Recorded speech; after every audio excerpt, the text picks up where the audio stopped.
Hey, Teen Night Saturday fans, this is Chris here. I just want to wish you a Merry Christmas, Happy New Year for the year 2026. It's going to be a good one for all of you fans out here, so.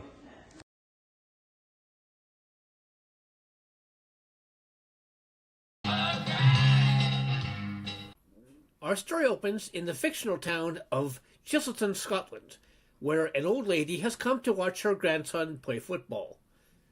No, not the American kind with the great big muscled guys and the oddly shaped ball. This is British football. People online have been constantly butting heads over whether or not there should be a female James Bond. A discussion that I can answer with one word: no.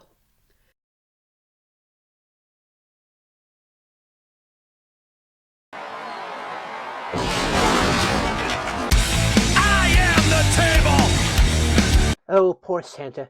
It's such a shame that his refusal to accept Rudolph as he was has now cost him the head of his reindeer team and 2 other innocent lives. Oh, boo-hoo-hoo, I am so sorry for the man who literally makes his living exploiting capitalism and ensuring that everybody has what he wants as long as they live according to his rules. Bond would have to be rewritten entirely to make a seamless transition, no pun intended, from a male to a female character, by introducing traits not traditionally associated with him. But then, why would anyone want to watch a James Bond movie if the character no longer resembles Bond? This baseball-themed villain has a device that can bring inanimate objects to life and control them at his whim, and is using it for a vague and petty scheme. I'm guessing he played before they introduced helmets for the batters, because I think he took a few too many beanballs to the skull. With that, end of WrestleMania 21. Oh, wait a minute, that wasn't the WrestleMania 21 arena, that was the WrestleMania 20 arena! I think that's the perfect amalgamation of this game, when the titular arena doesn't even show up in the game based on the specific event. People rightfully pointed out how much the movie literally butchered the character. Something that most people didn't know, though, is that the way he was depicted there was not meant to be permanent. Activate weapon 11. The bonding process is incomplete. Just do it. Now! Of course, she doesn't explain that she's a vampire, as that would probably have caused a certain amount of fuss, especially at a fancy dinner party. But she does tell him he's suffering from compulsion, and he advises her to face that compulsion and try to defeat it head on. Which is much like telling an alcoholic to go to a bar in hopes that they might be able to resist the urge to take a drink. While there's nothing wrong with defending your own art, attacking your critics over the criticisms and financial losses you received makes you look extremely spineless. Lost your spine, huh? You just keep finding new ways to disappoint me.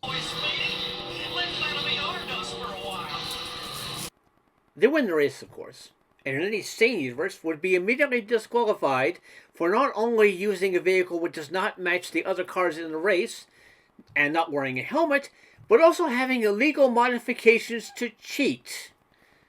By early 2003, cracks in the foundation of Acclaim were starting to catch up to them. I remember it like it was just yesterday. Reimbursing speeding tickets in the UK for the previous game, awarding money to any UK parents desperate enough to name their baby Turok for Turok Evolution, attempting to advertise Shadow Man's Second Coming on actual tombstones, I shit you not, and BMX Triple X, just all of it. Happy holidays, everybody, and Tony here, and I'm gonna give you 2 holiday recommendations, especially if you heard about Raymond Briggs.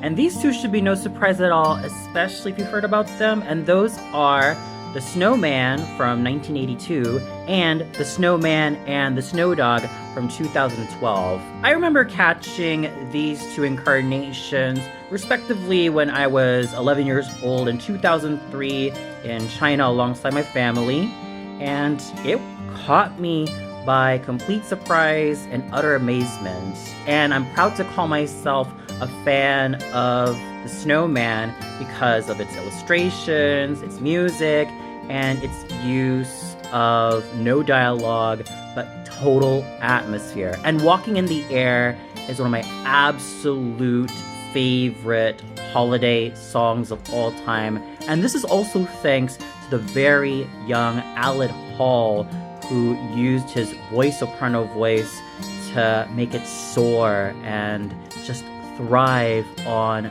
Walking in the Air's D minor composition, which is so full of mystery and splendor, but also a lot of wonder.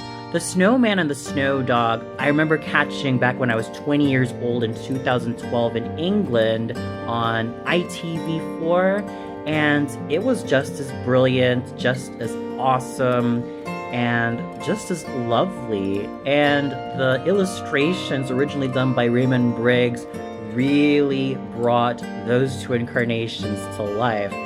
So, would I recommend The Snowman and The Snowman and the Snow Dog?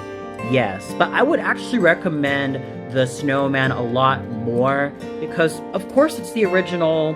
Of course, it's very iconic, especially if you grew up in the United Kingdom, and it has a very special place for anybody who grew up with this particular short televised animated film because of the music and the animation and its overall atmosphere, and it's definitely iconic. The Snowman and the Snow Dog is just as brilliant and just as awesome, but my preference really goes to the original Snowman. So there you have it. The Snowman from 1982 and The Snowman and the Snow Dog from 2012 are absolutely brilliant pieces of British holiday media that I would recommend highly. If you haven't heard about these two before, I recommend that you go check it out for yourself. It's a once-in-a-lifetime experience, and you'll have yourself to thank for catching these two phenomenal short animated films. Take care and happy holidays, everybody!